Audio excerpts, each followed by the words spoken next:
Assalamualaikum warahmatullahi wabarakatuh. Perkenalkan, nama saya Muhammad Bintang Andriansyah. Kali ini saya akan mempresentasikan tentang diagnosis jiwa melalui critical thinking.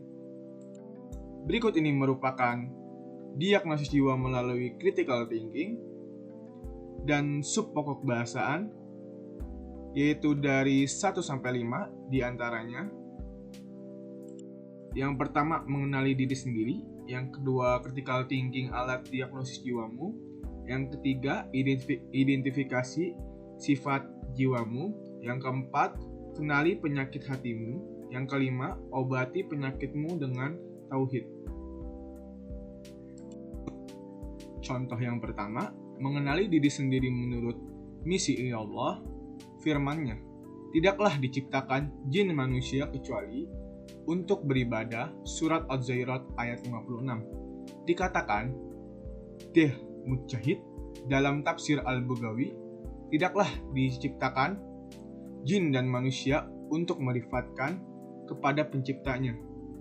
Dalam hadis qudsi dijelaskan, aku dalam tutupan rahasia, aku mencintai hambaku untuk mengenalnya, maka aku ciptakan makhluk untuk mengenaliku, tidak akan sampai kepadaku kecuali melalui jalan yang bebas dari kesyirikan dan sungguh-sungguh beramal soleh. Contoh yang kedua, critical thinking alat diagnosis jiwamu. Mulai pahami fenomena alam raya, bumi dan benda-benda di alam raya. Renungi semua memberikan manfaat bagi kehidupan manusia, hewan, dan tumbuhan. Lihat penciptaan dirimu, manusia. Asal-usul dirimu lihatlah dari sperma asal dirimu. Kamu yang terpilih jadi benih lalu ditanam dalam rahim ibumu. Lalu lihatlah dirimu seperti segumpal darah. Lalu lihatlah dirimu menjadi segumpal daging. Masa dalam rahim ibumu ini, Allah membuat ruh manusia meminta persaksian bahwa Allah lah penciptanya, dan semua menyatakan bersaksi atasnya. Maka dengan ini kamu diberi peringatan untuk kenal kepada Allah dan Rasul-Nya. Lalu lihatlah dirimu dari benih sudah mirip dengan kecebong baru. Benih itu telah menjadi kamu. Maha suci Allah telah menyempurnakanmu, penciptaanku. Aku sehat dan aku normal. Aku tidak cacat, lalu kemudian menjadi dewasa, serta menjalani hari tuaku. Lalu kembali lagi kepada Sang Penciptaku, yaitu Allah Subhanahu wa Ta'ala. Contoh yang ketiga, identifikasi sifat jiwamu. Lakukan evaluasi akhlak kita jika dibandingkan dengan akhlak Nabi, disebut tes cermin. Bercermin diri dengan melihat akhlak kita dengan akhlak Nabi. Yang paling pokok bercermin tak kala beribadah, umroh, dan haji, karena ada jejak peninggalannya yang mengandung nilai sejarah, atau bercermin dengan Al-Quran dan hadis, karena itulah akhlak Rasulullah SAW. Contoh yang keempat, kenali penyakit hatimu. 7 penyakit hati. 1. Tertolak amal hamba yang suka mengumpat. 2. Tertolak amal hamba yang mengharap keduniaan. 3. Tertolak amal hamba yang sombong. 4. Tertolak amal hamba yang ujub. 5. Tertolak amal hamba yang hasud. 6. Tertolak amal hamba yang tidak pernah ada rasa kasih sayang. 7. Tertolak amal hamba yang sumah atau ingin popularitas. Contoh yang kelima atau terakhir, obati penyakitmu dengan tauhid. Model akhlak yang harus ditiru. Yang pertama, bercermin diri, ibadah umrah, ibadah haji, kajian Quran dan hadis. Yang kedua, ajaran Mekah, mengambil dari karakter Nabi Ibrahim. Yang ketiga, ajaran Madinah, mengambil karakter dari Nabi Muhammad SAW. Implementasikan karakter para nabi di negara sendiri, yaitu Indonesia. Kita masuk materi yang kedua, Arti kata komunikasi. Komunikasi adalah proses transfer pesan kepada pihak lain. Pesan yang disampaikan adalah sama dengan yang diterima. Oleh karena itu, kata komunikasi berasal dari kata komunis, artinya yaitu sama dalam bahasa Indonesia. Allah melalui contoh nabinya melatih manusia untuk berkomunikasi dengan Allah melalui sholat.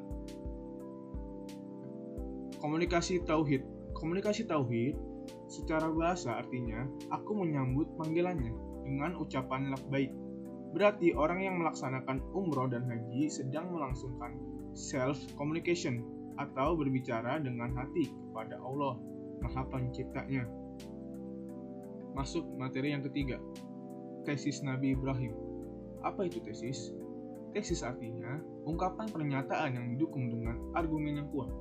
Istilah tesis digunakan untuk menunjukkan bahwa ungkapan pernyataan Nabi Ibrahim sebagai sebuah kesimpulan setelah melalui proses berpikir yang sahih, kemudian mengujinya melalui fakta-fakta yang ada dan akhirnya disimpulkan kebenaran yang hakiki, dan tentu saja dengan konsekuensi resiko ujian dari masyarakat sekitarnya.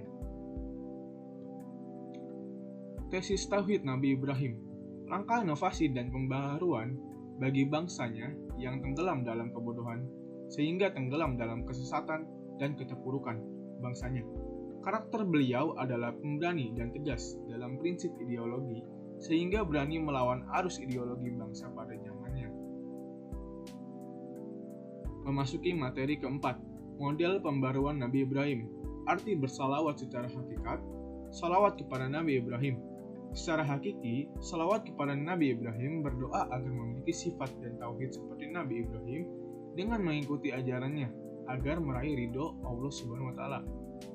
Nabi Ibrahim merupakan role model atau figur pembaruan ideologi bangsanya yang berangkat dari keyakinannya dengan motivasi pergerakan karena dilandasi dengan keimanan dan nilai-nilai tauhid. Pembaruan masyarakat. Nabi Ibrahim telah memikirkan nasib umat tidak saja pada zamannya, namun sudah dipikirkan masyarakat pada masa yang akan datang. Beliau telah melampaui ruang dan waktu serta antar generasi agar melakukan konstruksi tauhid dan membuang kesyirikan kepada Allah Subhanahu wa Ta'ala. Memasuki materi kelima atau terakhir. Ajaran nasionalisme Nabi Ibrahim. Syukur, ajaran yang telah diimplementasikan, pembangunan karakter diwujudkan dalam pendidikan nilai, pendidikan budi pekerti, pendidikan moral, pendidikan watak yang bertujuan mengembangkan kemampuan bangsa untuk memberikan keputusan baik buruk, memelihara apa yang baik dan mewujudkan kebaikan itu dalam kehidupan sehari-hari dengan sepenuh hati. Strategi membawa ajaran. Allah mengajarkan strateginya adalah membangun benteng pertahanan, yakni pertama, sabar dan kedua, tawakal. Surat 14 ayat 12. Jika menggunakan strategi ini, maka musuh akan dihancurkan oleh Allah. Surat 14 ayat 13. Dan kemenangan akan diperoleh. Selanjutnya, teritorial wilayah akan dikuasainya. Surat 14 ayat 14. Al-Quran adalah kitab yang harus difahami untuk memberikan pembeda, penjelas yang dari alam kegelapan karena terlalu mencintai dunia, sampai-sampai tidak memperhatikan jalan yang diharamkan. Inilah esensi berhala yang menimbulkan kesyirikan. Di dalam Quran dijelaskan tentang jalan menuju Allah yang maha perkasa, maha terpuji, yang memiliki kekuasaan dan kepemilikan semua yang ada di langit dan di bumi, termasuk diri kita. Kegelapan terjadi karena adanya gerhana, adanya penghalang cahaya, ajaran akibat kapal nafsu yang terus bersenang-senang dalam samudra kenikmatan Bahrul Ladzat. Akhirnya terprosok pada pusaran maksiat, sehingga terhalang untuk berlabuh dalam perlabuhan kebaikan menuju akhirat. Selanjutnya terperangkap menjadi penghalang jalan pada cahaya, ajaran menuju jalan Allah, dan tersesat semakin jauh dari jalan Allah dan Rasul-Nya. Mungkin itu saja yang dapat saya sampaikan. Mohon maaf jika ada kesalahan kata, dan mohon maaf jika hasilnya kurang memuaskan atau kurang sempurna. Wabillahi taufiq wal hidayah. Wassalamualaikum warahmatullahi wabarakatuh.